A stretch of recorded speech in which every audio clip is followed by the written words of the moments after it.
Hello, I want to make a video on changing out the cartridge on a very old house spigot, outdoor spigot, or hose bib.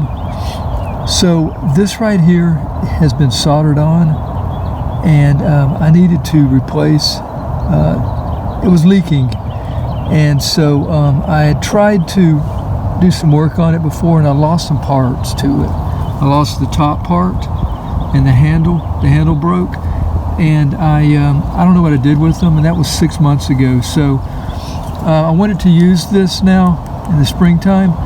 So today I'm going to demonstrate how to match up old parts to new parts. So this house is well, it was built in 1968, so it's so old that they actually soldered this hose bib or outdoor spigot on to the copper pipe, and I actually tried to heat it up yesterday. You can see where I charred the mortar there maybe, and I had a wrench on it, and I was moving it as I was using a torch, a propane torch, heating this up, actually trying to get it off. I really couldn't get it off. I tried a couple of times, and it was getting to the point to where I was thinking I was going to do more damage to my existing piping, or maybe even cause a fire, because I'm not an experienced plumber doing this. First time I've actually ever removed one of these. So I decided to try to just find the part and match it up with the newer part. So what I did was I unscrewed all the way down to as far as I could remove, and the whole valve came out, and right here is where it screws in. So I knew I was never going to be able to match this up. I have no idea, you know, what the name of this is, and there's no numbers or anything on it. And I knew that you know, how it worked was this rubber piece, which really needs to be replaced, screws down and, you know, closes down so that no water can you know, get out of the bib here. So I kind of knew how it worked, but I didn't know how to, you know, how to find a new one. So what I did was go to a hardware store that has quite a bit of bibs. I even went online. It's really hard to do it online. So yeah, I had to physically go to a hardware store, Ace Hardware, and I didn't really need to know what size the pipe was, even though this is 1/2 inch of my pipe. All I wanted was this part.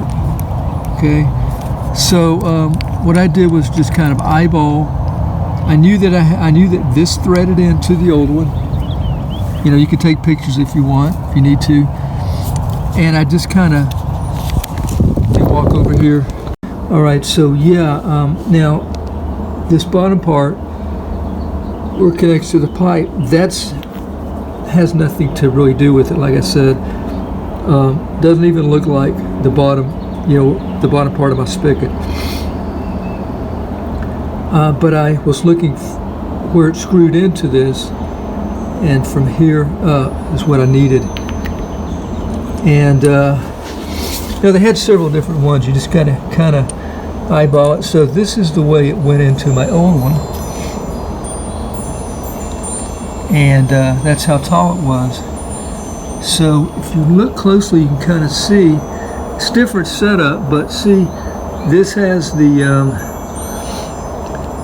nut here, and it's, you know, it's made in one piece.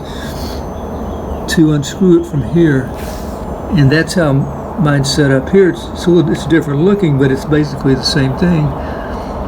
The threads we're looking for are right here and under here, and I wanted to make sure that it was the same width, and it is. You can tell that it is, and it's the same height.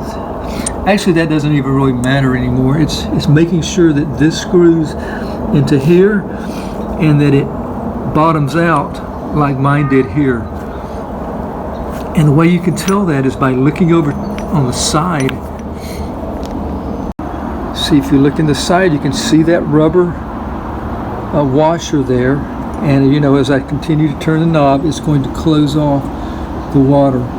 So that seemed to match up very well. For me, it was the same size of a rubber washer.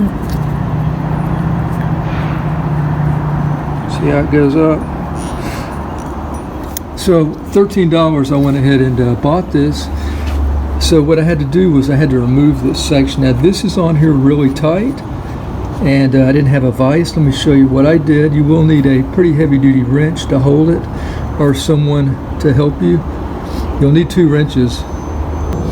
So I found the wrench. In this case it was a what is this, a 17 millimeter that fits on there. You could probably use a crescent wrench, but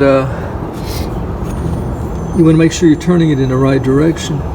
So if you have someone to hold it, or you can, you know, if you want to use 2 hands, get another wrench. In this case, you know, a pipe wrench. You could probably use a vice grip.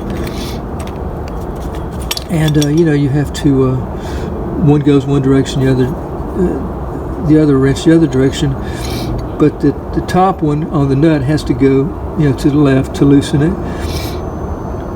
So if you're working by yourself doing this, you know, you can take 1 wrench in each hand, and you know, that may work for you. I wasn't able to do that because it's so tight. I guess I'm not that strong, but I set it up like this. Make sure you get in the right direction now. So we want this one to go left, and I just banged it against this mat here. You could probably use a cement, but you may chip your concrete, or use a hammer and just slam it. It's a pretty easy way to get it off. It took a little while to do that as well, but I finally got it removed. So we're going to see if this is going to fit my old one.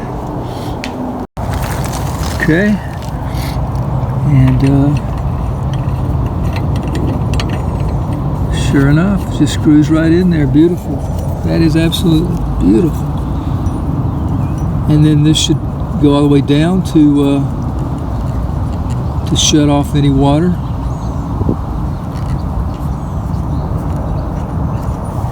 And we should be back in business. So I will use my wrench to put on here and tighten this. Just hold this in place so that it doesn't move too much, or put my other wrench on if I need to, and tighten it down. Turn my water source back on. I should be good. So using my 17 millimeter, I've already tightened it. Just kind of held this mortar in place here. I actually just kind of put my knee up against it and just gave it a real good snug pull on the wrench, and we are tight. So I'm going to go ahead and turn it in the off position for now. I'm going to go underneath the house, turn the water source on, and listen while I'm under there. If I don't hear anything running outside, then I'm going to go, you know, leave, come out back over here, and we're going to open it up. If I hear a bunch of running, hissing while I'm underneath the crawl space, then I will immediately turn it off, because that means that this is not working. Here we are underneath now, the very uncomfortable crawl space. Now remember yesterday I said I was heating it up, trying to remove the solder, so I hope I didn't do any damage. But here is our water source. Alright, so I don't hear any water outside. There's no leaking. Everything's looking good.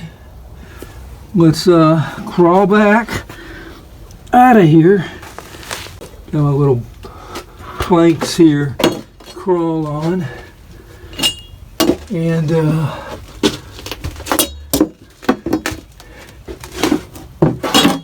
the light, that's freedom right there.